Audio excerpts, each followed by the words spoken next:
everybody, and welcome to this next in our Music Revival online program. This is Christopher Daigan coming to you from our home in our new time slot at 7 o'clock 1900 hours. If you've been waiting patiently at YouTube or at my website, Vimeo, or at Facebook for the stream to start and you didn't get the news, we have been announcing it for the past few weeks that we will be changing to 7 o'clock after a survey was done on our followers via our mailing list and website, and more than 60% of the viewers replied and said, well, during the summer months, especially in this part of the world, 7 o'clock is certainly going to be a more suitable time. So I hope this is working out for everybody. If you've been waiting, apologies for that, but we are here now and hoping the stream at our 7 o'clock time is going to meet approval. Of course, right on cue is little Lucy, who is here because it's Wednesday and 7 o'clock on Wednesday. Not 6 o'clock anymore. Yes, you got the memo. Yes, I've been waiting patiently. I had my food and I've been waiting patiently for a whole hour. But now I'm here to make my live stream appearance. So hello everyone. Yes, Lucy's saying hello. Do you want to wave at everyone, Luce? There we go. Little Luce gives you a wave. Now you go and sit there quietly because tonight's program, we've got something that's been another sweltering day, but a beautiful day. Not a cloud in the sky, no rain, and not so much humidity. So a beautiful February, but something that's just a beautiful, not overpoweringly hot day, but wonderful just experience, and the aircon's going, and we're going to have some lovely music for you, which I hope is going to suit the mood in our piano hour session. Tonight I'm focusing on, once again, on a central theme. I did this once before and it seemed to have met with great approval, it seemed to work very well. Instead of having a random selection of pieces, I'm going to focus in the middle of the program on one idea. And this evening I'm going to focus on the music of the Mexican composer Manuel Ponce. I'm going to tell you a little bit more about him, but I'm going to be playing a selection of pieces, 6 pieces by Ponce in the middle. And Ponce being Mexican, I thought, well, the rest of the program needs to relate. So in fact, the first and last halves, or first and last thirds, should I say, of the program are going to focus on related Spanish and Latin music from the Spanish-speaking world, from Spain, and as well as Argentina. Yes, Lucy, yes, you know how to speak Spanish, I know. In Switzerland Finishing School, they taught you that. Very good. So I am going to start off with a piece of music. Many of these pieces that I'm playing tonight you'll obviously recognize, as I always say about the music of Albéniz and Granados, that you will recognize them in the guitar versions. They are written for the piano originally in the early part of the 19th or 20th and late 19th century. The piano was really the medium of sharing music and composing music. The guitar as an instrument was still very much seen as a folk instrument and certainly not taken seriously as a concert instrument. It was really only in the hands of people like Andres Segovia who elevated the guitar from just a folk instrument into a concert instrument. And so when composers were composing music, even if they were inspired by guitar-like sounds or guitar melodies or guitar styles, they would compose for the piano because that was where the music would reach the widest audience, not only in the concert hall, but also in terms of sales of music in a domestic setting. So from a suite of Spanish dances or danzas española, I am going to play Andalucía by Enrique Granados. Thereafter, a beautiful little piece, a Capriccio Catalan, Catalan Capriccio, very gentle little song with a typically Catalan style. This idea of the melody harmonized in close thirds, particularly associated with Catalan sailors' songs. And so Albéniz picks up on that style and writes this beautiful little melody in one of his suites. And then the last, the very famous Asturias, you'll all know this from the guitar version. Asturias, apparently the legend, the story behind it is this very driven, this very determined music, like a whirlwind, actually describes a large wind that grows in great stature and in great speed and strength and demolishes and wipes away, blows away an entire village of people. It's a very demanding work. I'm not sure if it really works better on the piano or the guitar. I think there's something quite restrained about the guitar version, which actually suits the music a little bit better. But nevertheless, it's a very exciting piece. So this is 3 pieces, 1 by Granados and 2 by Isaac Albéniz to start this evening's program, which is largely based on Mexican and Spanish music, but also focusing on very well-known song-like elements in the music.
those three pieces there to start this evening's program at our later start, our later date. This is the 9th of February. First of all, the Andalucia, the Spanish dance number 5 by Enrique Granados, and then two pieces by Ithac Albanus, Capriccio Catalan, and the Asturias, the legend of Asturias. So I say about the guitar music you heard in those, in the Andalucia, the very like this twanging of guitar strings, and in this last piece, this idea. It's very much a repeated note. It's very much something that's bound up with guitar music. It's not very pianistic. It doesn't fit comfortably. It doesn't really explore the piano. Really, when you're playing this, you're always thinking, well, I'm trying to sound like a guitar. I'm trying to sound. And then these crashes of lightning, the bolts of lightning. Those huge jumps back and forth, a rather complicated little piece. Here, of course, someone who's also very complicated, who's desperate to come up. Gosh, you're all very keen up to come up for the music. Yes, we love Spanish music, and we're just loving everything about the later time. That's a little Frida. So I'm going to move on to the music, as I said, of the Mexican composer Manuel Ponce. Now, Barry's going to bring up a picture with the dates of Mr. Ponce. It's interesting for me that, apart from my interest in Mexican culture and Mexican ideas, that the composer, he was obviously born in Mexico, and he studied, like many composers of the time, many musicians of the time, he studied in Italy and Germany, and then went back to his homeland, Mexico, and took the development, the sort of latest ideas maybe about what European culture was about, maybe in the 1920s, 1930s, and really went back to his homeland and realized, like many other people, including people like Hector Villa-Lobos from Brazil, that their homelands had a very unique culture and a very unique style of music, folk music, different energies and a different temperament, maybe even amongst the people themselves. And so he, like Villa-Lobos, set about really trying to explore Mexican culture, trying to incorporate this Mexican style into his own compositions. Through, as I say, there's a certain temperament, I think, that comes about it, but also through exploring different legends and different Mexican ideas. And then in the later part of what I'm going to play for you, he really set about writing down, possibly for the first time, and really creating piano versions and beautifully scored piano accompaniments to very well-known Mexican songs, which was something that had never been done before. And so I'm going to play two of these later on.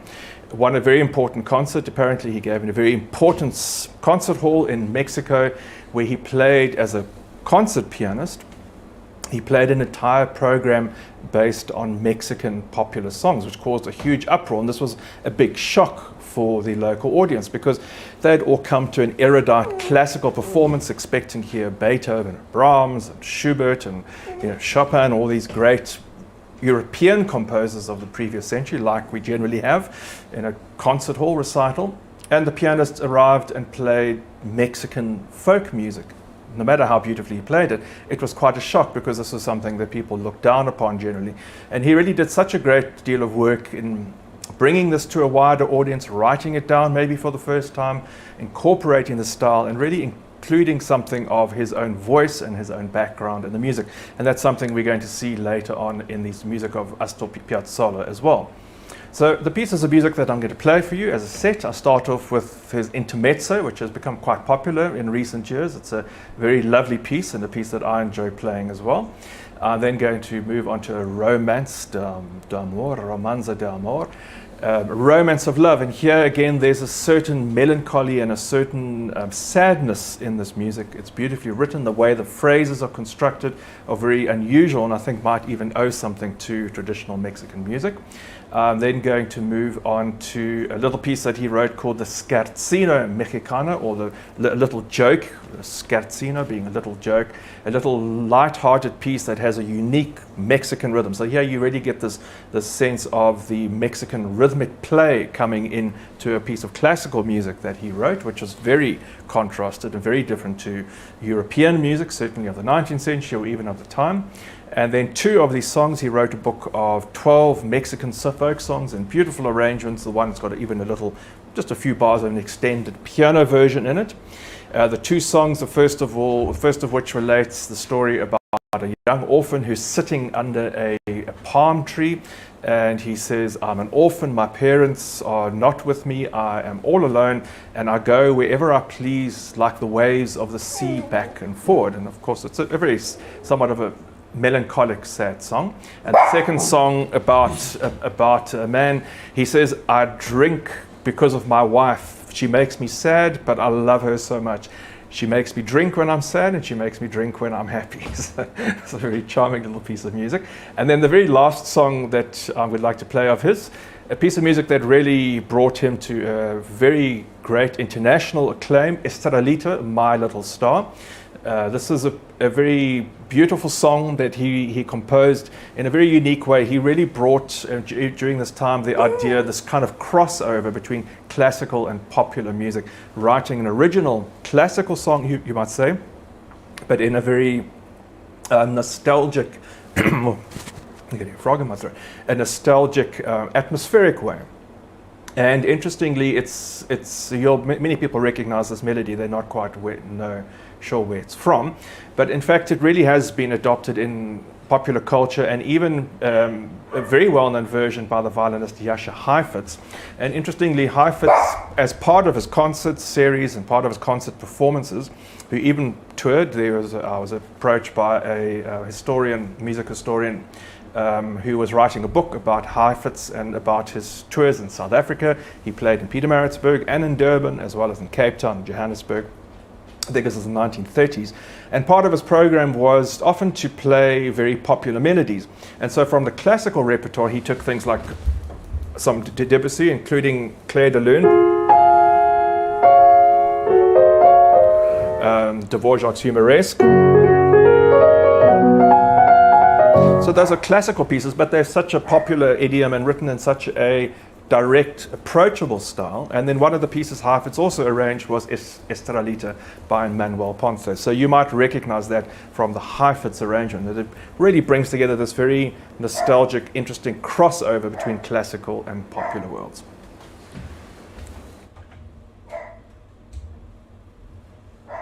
I hope Lucy's not going to bark her way through my Ponce selection.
beautiful music there. They're very sumptuous and very heartfelt. There's something very sincere about all that music, very modest, but very genuine in its emotion, and very genuine in its expression. And I think it's something quite magical. A selection of pieces there by Manuel Ponce, including original pieces, the intermezzo, the romance, Scazzino Mexicano, and then a selection of songs, including his very celebrated Estrellita, or My Little Star.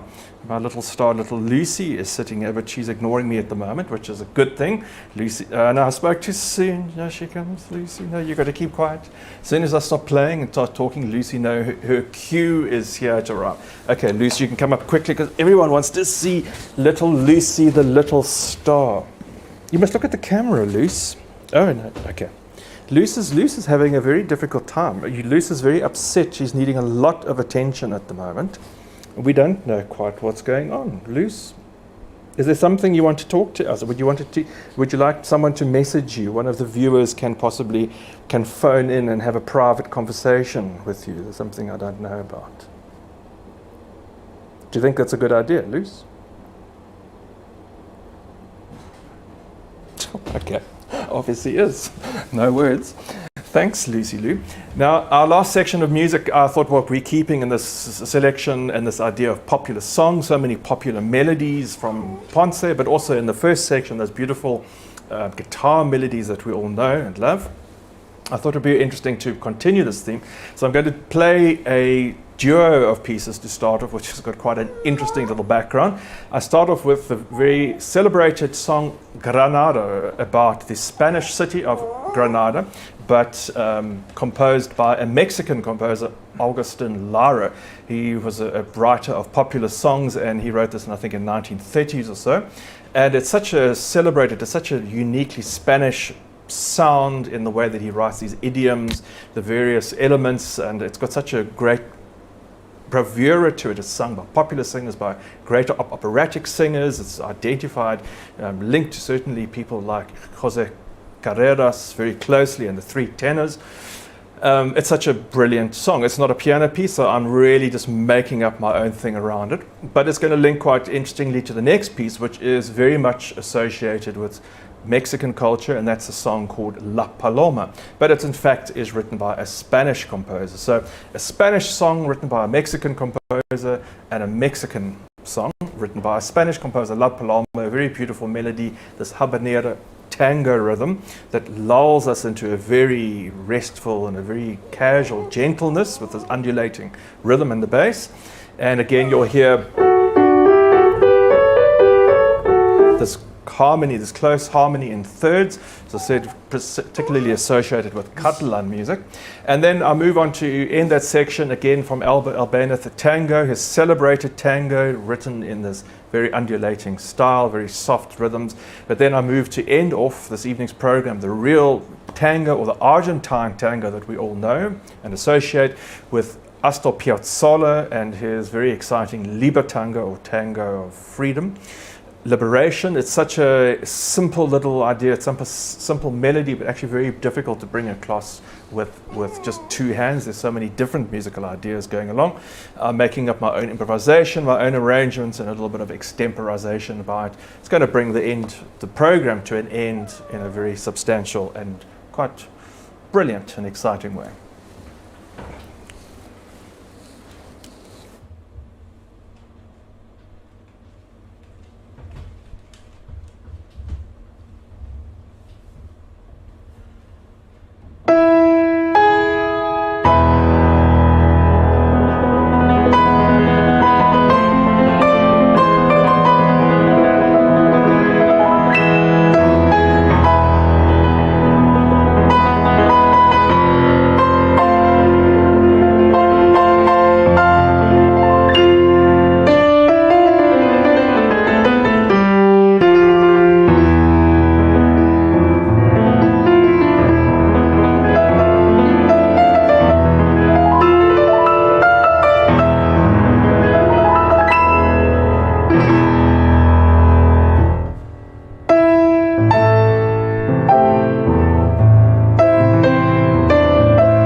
Always a challenge. Thanks, Luce. Yes, thanks for the accompanying Liebe Tango with some extra barking, some extra whining, some extra little noise. Thank you for improvising your way through that, little Lucy. You just, as I said, Lucy's feeling very unsettled and just very keen for attention.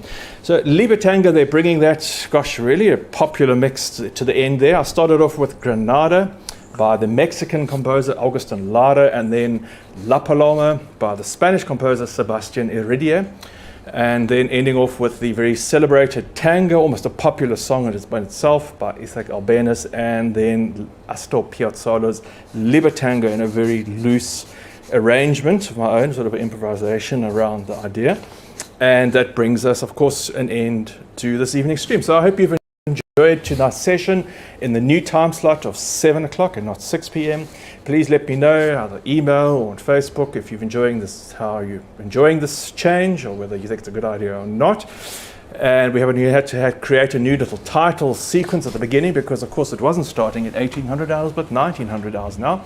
So that was a little bit different. Hope you've enjoyed the selection of music. Look forward to seeing you on Saturday when I have another program of popular classics, the most popular classics. We had the first session a year ago, at least sometime last year, of some very popular melodies. Going to be do part 2 of another 10 or so very well-known pieces, or keep you in suspense as to what they are going to be. And then, of course, next week I really do hope to bring you that completely new selection of music that I've been working on for a while for our piano hour. Thanks to Barry for the technical support. Thanks for Lucy, Wendy and Frida for stepping in. Yes, okay, Wendy, you haven't had a little appearance. There is little Wendy pop. Everyone gets upset. They always accuse me of favoritism if there's too much Lucy and not enough. Oh, you're having a little reclining pose. You see, Lucy is not happy. Yes, Wendy pop, Lucy. Oh, you've got a little scratch. Look, the eyes are going closed. You like that. Well, that brings us to the end of this evening's session. Thank you for joining us. Keep well, look after yourself, stay well, and we look forward to seeing you next time.